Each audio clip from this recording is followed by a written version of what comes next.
MRecktv.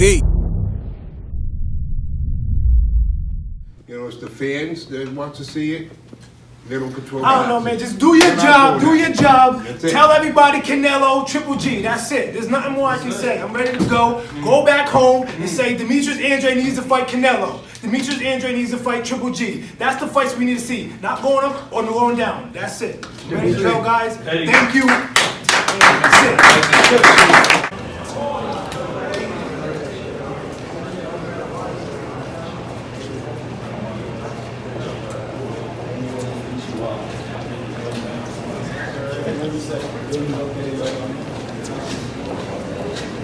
A1 with the first rounder, baby.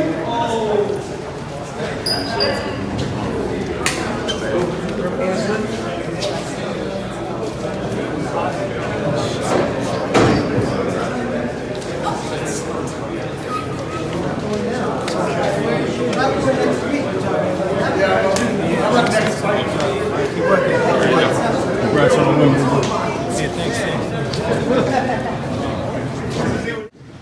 Boo-Boo, what was it like to put on a show in front of your hometown fans here in Private? It felt great, you know. The electricity was fire. It was, I felt it. Goosebumps walking out. You know, it was great. Great for Rhode Island. Use the mic.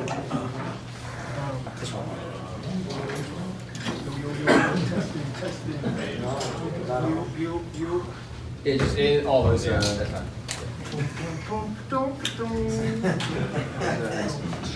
It's me again. It's me again.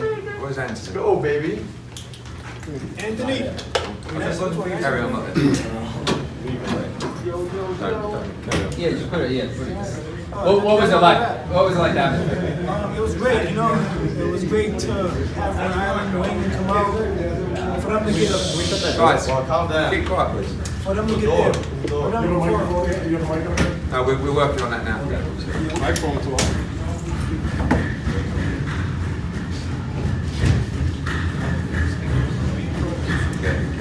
Give it 1 minute. You got one?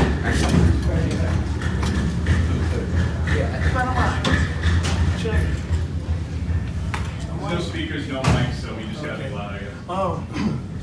So yeah, it was great. You know, last time there was a fight here 25, 30 years ago, you know, for my generation and the decades before that hasn't had a chance to have like, you know, elite boxing come to Rhode Island. You know, we had Fight Week, you know, the Zone Matchroom did a great job with the locations, outside the weigh-in, press conference, early on at the Dunkin' Donuts Center, you know, at the Biltmore, the Graduate, you know, great locations for people that never been to Providence, Rhode Island to see what was here, different cultures.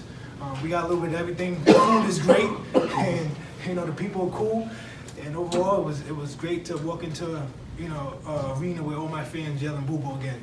Yeah, you mentioned goosebumps off the top before we're gonna interrupt it. But what was that moment like stepping out into the arena? Over 7,000 of your fans here to see you for the first time around. It was great, you know. Walking out there with the wolf, you know, I try to just stay focused to the game plan, not pay attention to, you know, the people, the yelling, the screaming. You know, I knew the numbers was great. I didn't want to get distracted with none of that. I have too much experience for that, so you know I know what my game plan is, and it was great to hear it, feel it. But my eyes was on the prize, and I was beating Sulecki. You know, I went in there looking to, you know, be the first one to try to stop Sulecki. You know, I wanted to stop him. He's never been stopped. He's been put down. He's a tough guy, as you see. He gets back up and he's ready to, you know, get back in there and tussle again. But I did what I needed to do. I put on 12 rounds of clean, professional boxing, the sweet science, and I gave you guys my ability to win the fight again. Boo-Boo, what was the inspiration behind the Wolf Match? Oh, you know, I told him that I was biting down and I'm gonna throw some hard punches this fight. And that's exactly what I did. I threw some hard punches. I let everybody know that beforehand, and the Wolf was coming to bite down and break bones. Was this a statement fight for you? Every fight's a statement fight, you know? I'm 28-0, it ain't easy to get here.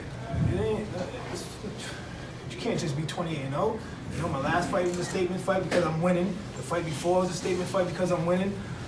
My job is to keep winning, get in the ring with the likes of course, Canelo, Triple G. You know, these guys are the most popular, former champion, and I'm also a champion, and I would like to put my skills and talent against these guys. What I can only do is keep crossing out names. So like, Chew, Bob Chew, Walter Chew, and it's like, how many? They're not gonna put me with Steve Rose. Come on, they're not gonna put me with Rocky Phil. You guys wouldn't even allow that with me. It's not even, it's, you know, it's just what it is. All my fights been with like top-notch live guys that come to win and try to prove and better their situation all the time. I don't get in the ring with pushovers. Sulecki's not a pushover, Arthur was not a pushover, and Walter wasn't a pushover. Matchroom, the Zone, Eddie Hearns are lining up the best fighters out there for me, and I'm doing what I need to do, and that's look good winning.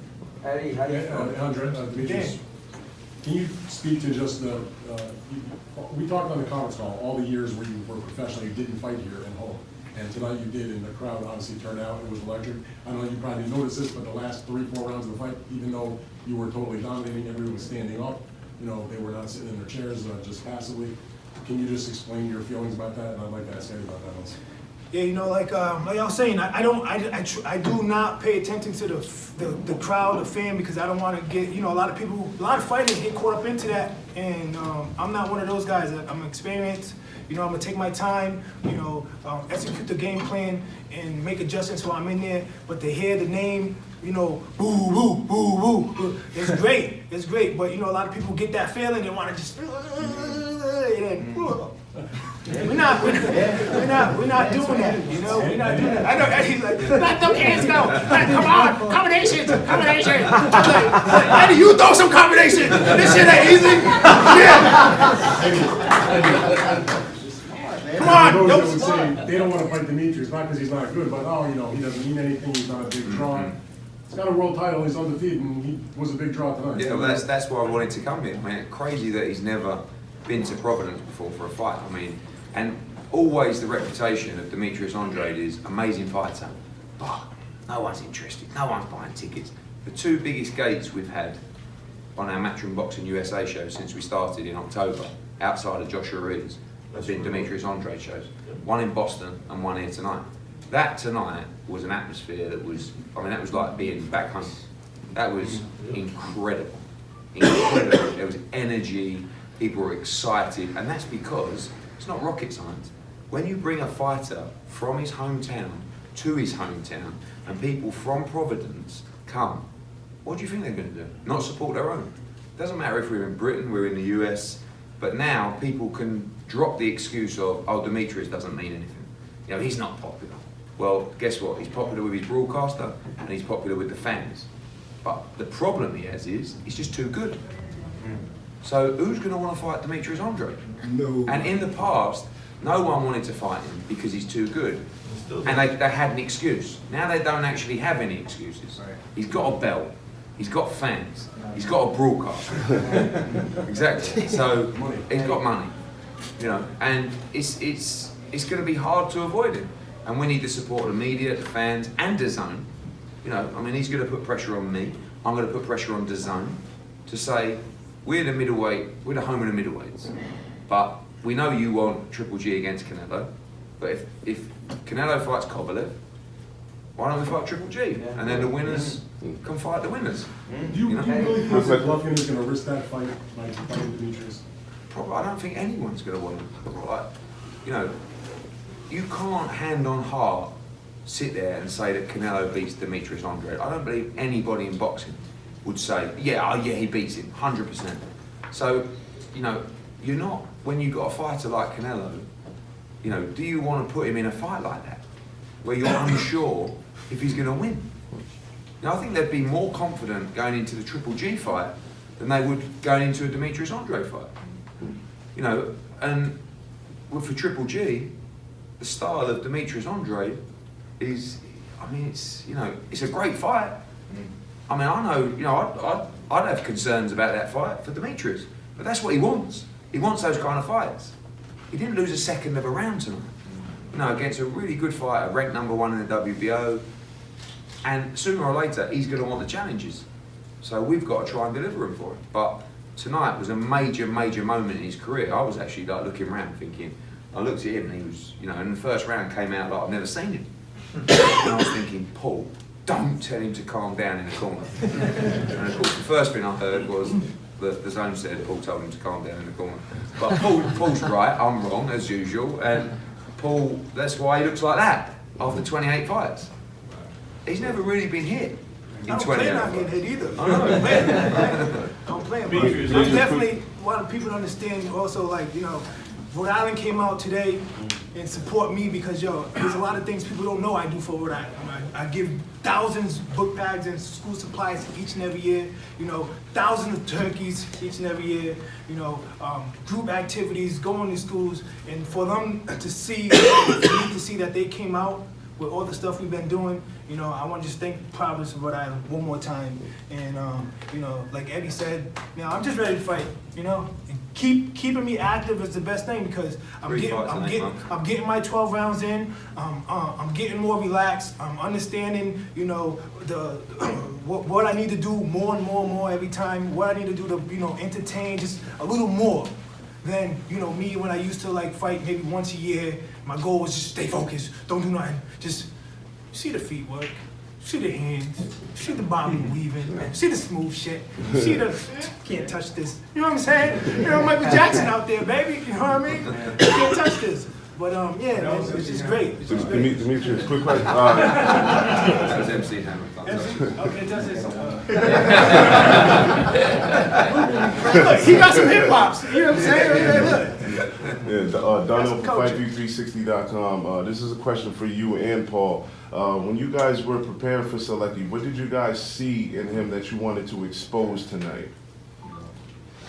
Listen, my dad taught me everything I needed to know growing up in the amateurs.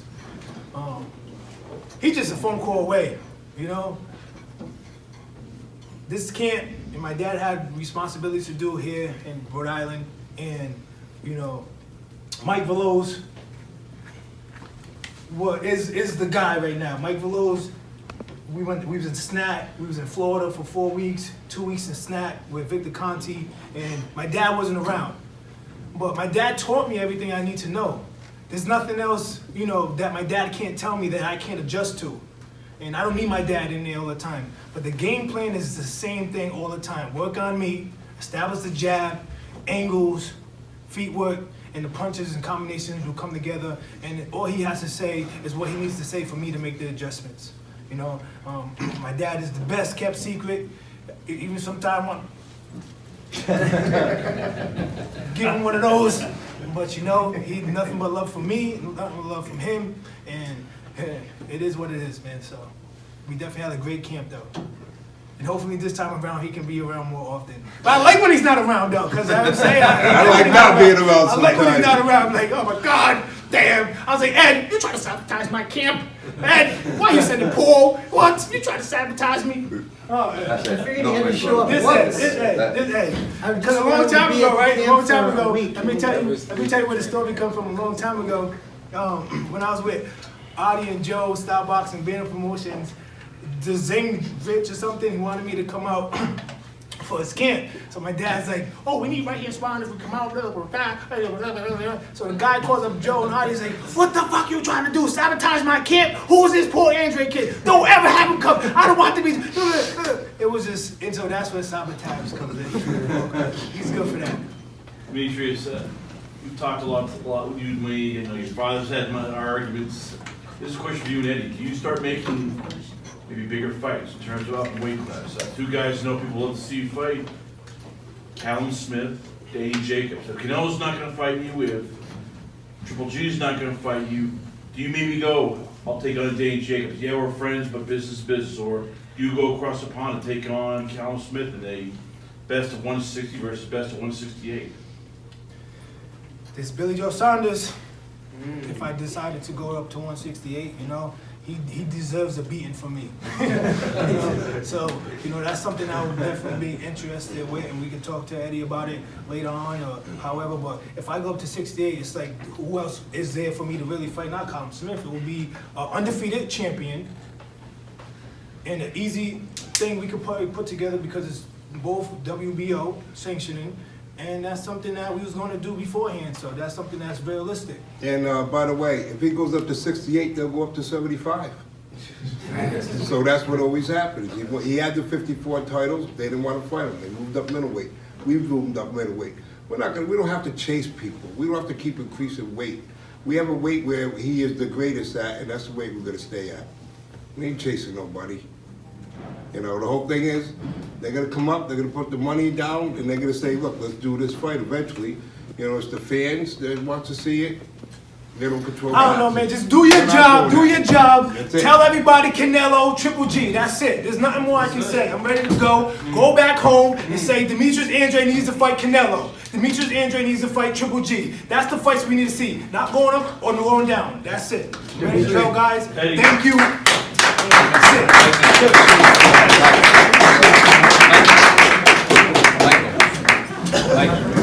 Move the 60. What are we gonna do? We're gonna move up the heavyweight to catch them. I'm gonna get moved up one-on-one.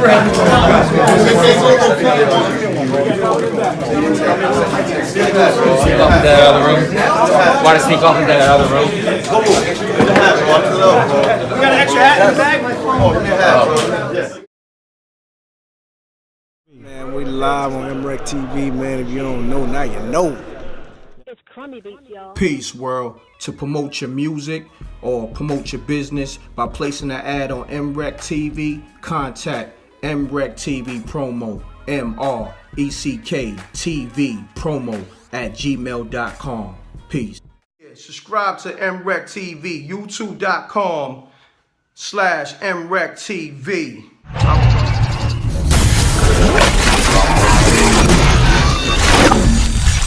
MRecktv. It's got a music.